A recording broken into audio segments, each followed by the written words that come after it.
સમાચારોમાં આગળ વધી અને વાત કરીએ એક મહત્વના સમાચાર વિશે। મહત્વપૂર્ણ સમાચાર સામે આવી રહ્યા છે। લોકસભામાં વિપક્ષ દ્વારા હોબાળો મચાવવામાં આવ્યો છે।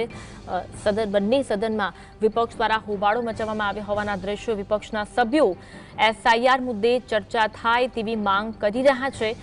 અવારનવાર વિપક્ષના સભ્યો દ્વારા માંગ કરવામાં આવી હતી। વિપક્ષ દ્વારા હોબાળો કરવામાં આવ્યો છે અને સાંસદો વેલમાં ધસી આવ્યા હોવાના પણ દ્રશ્યો જોવા મળ્યા હતા અને સદનમાં હોબાળો મચાવવામાં આવ્યો છે। લોકસભાની કાર્યવાહી શરૂ થઈ હતી અને કાર્યવાહી શરૂ થતાં જ એસઆઈઆર મુદ્દે ચર્ચા થાય તેવી માંગ કરવામાં આવી।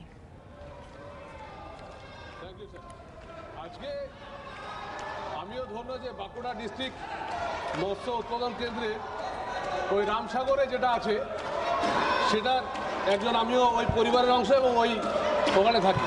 তো আমার কোশ্চেন হলো পশ্চিমবাংলায় এই 5 বছরে 545 কোটি টাকা আপনার স্যাংশন হয়েছে, কিন্তু তার মধ্যে এই তৃণমূল সরকার খরচ করছে মাত্র 51 কোটি টাকা।